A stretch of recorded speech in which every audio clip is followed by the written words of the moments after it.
تو بڑا ہی خوش ہوا اور دل ہی دل میں سوچنے لگا کہ یہ بڑا لڑکا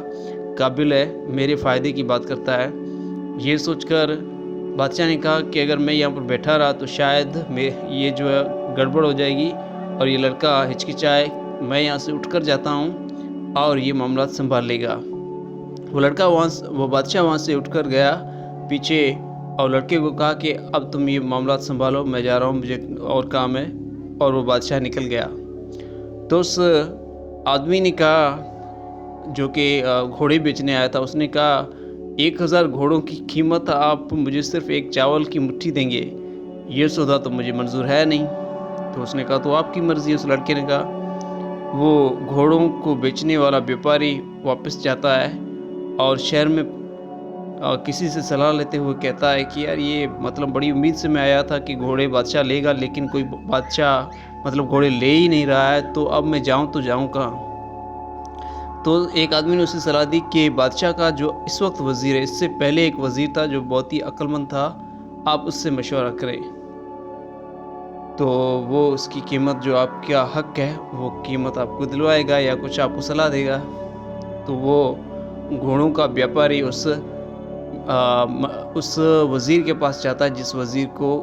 بادشاہ نے نکالا تھا اور جس کی جگہ پر لڑکی کو رکھا تھا۔ اس وزیر سے ملاقات کرتا ہے اور پوری کہانی سناتا ہے۔ تو اس وزیر نے کہا مجھے میری ایمانداری کی وجہ سے نکالا گیا ہے، حالانکہ نفع اور نقصان میرے ہاتھ میں نہیں تھا، لیکن پھر بھی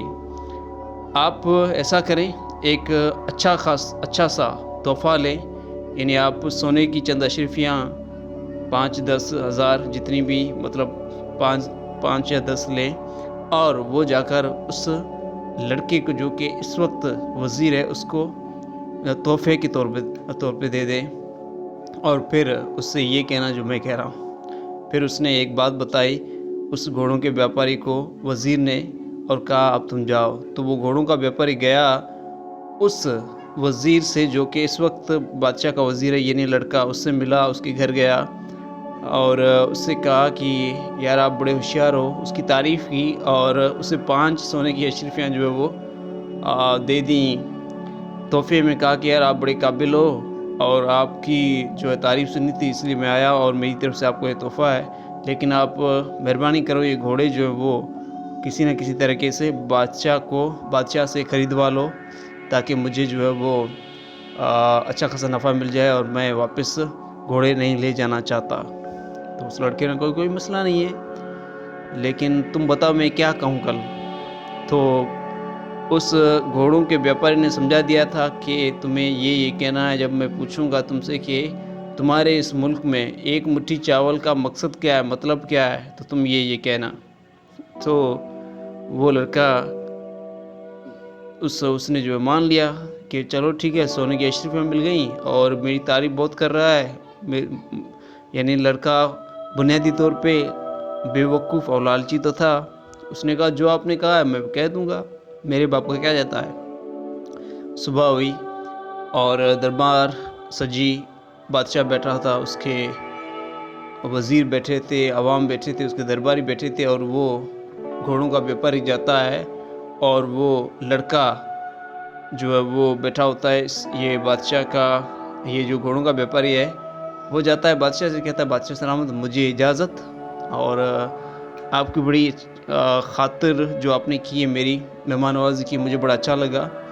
لیکن جو دام آپ نے بتایا یعنی گھوڑوں کی ایک مٹھی مطلب 1000 گھوڑوں کی قیمت ایک مٹھی چاول، یہ مجھے پسند نہیں ہے، یہ قیمت مطلب میں اس میں نہیں دوں گا، اسی لیے میں یہاں سے واپس جا رہا ہوں، خدا آپ کو خوش رکھے۔ تو اس نے بادشاہ نے کہا چلو آپ کی مرضی ہے، لیکن اس گھوڑوں کے بیپاری نے کہا لیکن میری ایک جو ہے وہ مجھے کنفیوژن ہے، مجھے ایک بات سمجھ میں نہیں آ رہی، وہ یہ ہے کہ میں آپ کے اس وزیر سے پوچھنا چاہتا ہوں جو آپ کا کاروبار سنبھال رہا ہے، اس سے پوچھنا چاہتا ہوں کہ آپ کے اس ملک میں ایک مٹھی چاول کا مطلب کیا ہے۔ تو بادشاہ نے کہا بے شک یہ ہمارے وزیر بتائیں گے۔ تو وزیر کھڑا ہو گیا، وہیں وہ لڑکا جس سے وہ گھوڑوں کا بیپاری ایک رات پہلے مل چکا ہے، تو اس گھوڑوں کے بیپاری سے گھوڑوں کے بیپاری نے اس لڑکے سے کہا آپ نے جو قیمت بتائی ہے 1000 گھوڑوں کی قیمت ایک مٹھی چاول، اس سے آپ کی مراد کیا ہے؟ ایک مٹھی چاول کا مطلب آپ کے اس ملک میں کیا سمجھا جاتا ہے؟ تو اس لڑکے نے کہا ہمارے یہاں ایک مٹھی چاول کا مطلب ہے یہ پورا ملک، اور یہ خود راجہ کی جو ہے، یہ جو بادشاہ ہے اس کی ساری بادشاہت اور یہ دربار اور یہ محل، یہ سارا کا سارا جو ہے، یہاں تک کہ بادشاہ کی جتنی بھی یہ ساری بادشاہت جو ہے یہ سب ایک مٹھی چاول کے برابر ہے۔ یعنی میں آپ سے یہ کہہ رہا تھا کہ آپ کے گھوڑوں کے بدلے ہم آپ کو سارا ملک دے دیں گے، دیکھیے۔ اور تو یہ سن کر جو ہے سارے لوگ مسکرانے لگے، ہنسنے لگے، اور ایک درباری نے تو یہاں تک کہہ دیا کہ یہ کس بادشاہ سلامت، آپ نے یہ کس الو کے پٹھے کو جو ہے وہ اپنے کاروبار کا وزیر بنا دیا ہے؟ تو بادشاہ نے اسی وقت اعلان کیا کہ اس بیوقوف کو جو ہے میں ابھی جو ہے نکالتا ہوں وزارت سے، اور اس کی جگہ پر اسی کو وزیر رکھا جائے جو اس سے پہلے تھا۔ اس طرح وہ واپس وزیر بن گیا، اور یہ کہانی یہاں پر ختم ہوئی۔ دوستو اس کہانی سے یہ ہمیں سبق ملتا ہے کہ ہم اپنے مقصد کے لیے کسی پہ جو ہے وہ غلط الزام نہ لگائیں۔ اگر یہ ویڈیو آپ کو پسند آئی تو اسے لائک کریں، شیئر کریں، اور چینل پہ نہیں تو لازمی سبسکرائب کریں۔ اپنا خیال رکھیے گا۔ اللہ حافظ۔